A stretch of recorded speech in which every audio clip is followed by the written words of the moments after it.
Good day, everyone. We are good one, and we are presenting on real cases, real world cases on cybercrime. My name is Anjanita Uchechi Ozoemene, and I will invite my colleagues to introduce themselves. My name is Omiyo. My name is Ijeoma.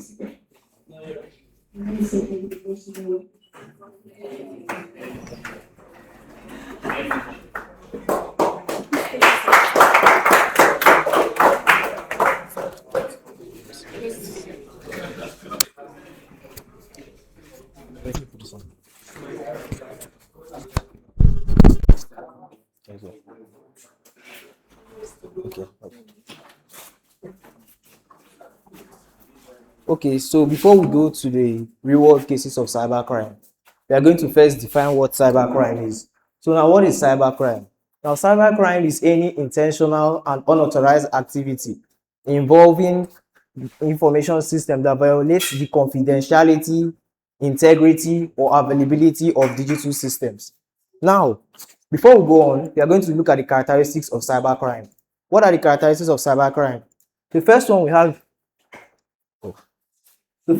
is that it exploits software, hardware, and human vulnerabilities. Now, humans are usually the weakest link during a cyber attack. The next one we have is that it can be automated in the sense that once the malware gets into the system, it can reproduce on its own without human help. Persistent and stealthy, meaning that sometimes victims don't even know that they are already attacked. It often uses anonymization technology such as VPNs, Tor, and cryptocurrencies. Now, who are the primary targets of cyber attacks or cyber crimes? Now, the first one we have are infrastructures.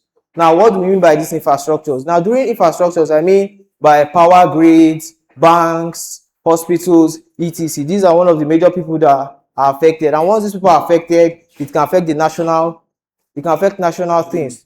Now, the next one we have is networks, which can be both personal and company network.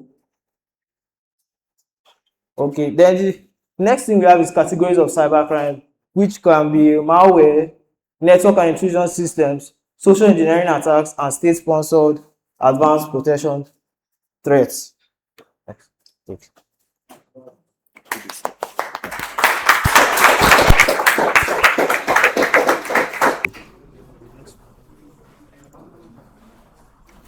All right, let's look at the first case study.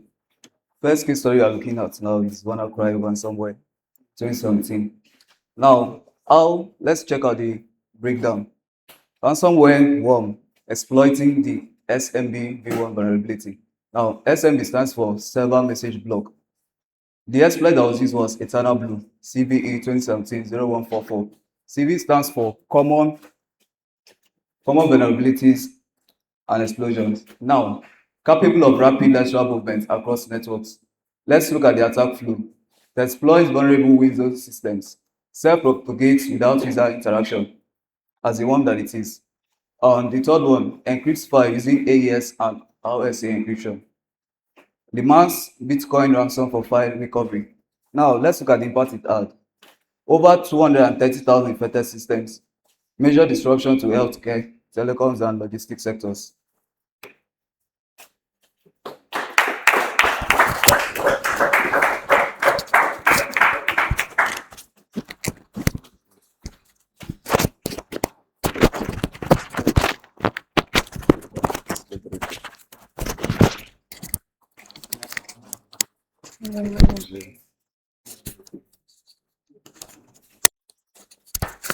Second case study of real cybercrime is Equifax data breach 2017. Now let's keep this. Let's go into what happened.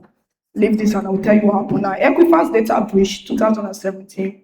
The Chinese military hackers got into their system and leaked information, private information of about 147 to 148 millions of people, including date of birth, social security number, BVN, and all that. And now, this thing lasted for a month, from May to July, and they found out July 29 that hackers were in their system and they published it September 7th, which is it took a month for hackers to be in these people's system and they did not notice. Now let me tell you the mistake Equifax made. First of all, they made their web application using Apache Struct framework. Now what is Apache Struct framework? Apache Struct framework is an MVC that is a framework that is used to create web Java applications. Now this is a very weak web software they use, therefore giving the hackers enough time to enter into their system and penetrate hacking. It is now exploited vulnerability. This remote code execution they use is a high security flawed remote control. Therefore, the hackers stayed in their system for 1 month,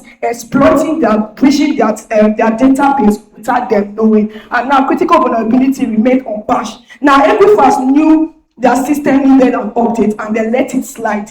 Now giving the hackers enough time to enter into their system and hack. Now over 147 millions of people were targeted using this breach. And do you know what? Equifax lost $412 million compensating people. Now, let's be frank and sincere. If the cybersecurity people handling this knew that the system needed an update, then why did they leave it unpatched? Therefore, giving the...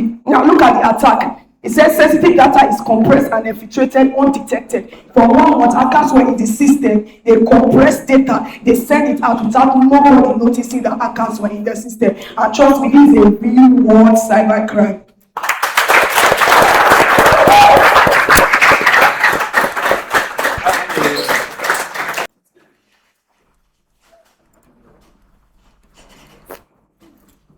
So I'm talking about cybercrime mitigation. So, Huh? Huh?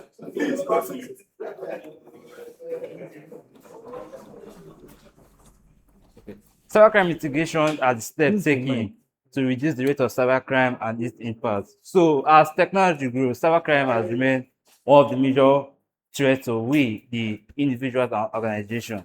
So, some of the countermeasures to avoid cybercrime are patch management, vulnerability scanning, endpoint detection and response.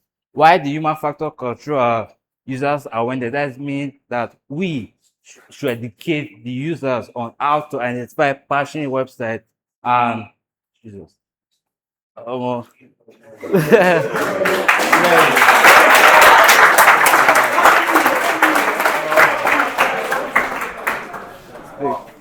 I don't tell you.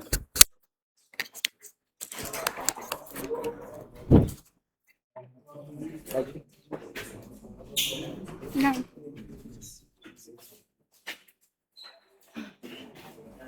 In conclusion to real world cases in cyber crime, due to the fact that cybercrime has become rapidly situations, it has affected both the loss of financial losses and government, individuals, businesses. As we come to the end of real world cases in cybercrime,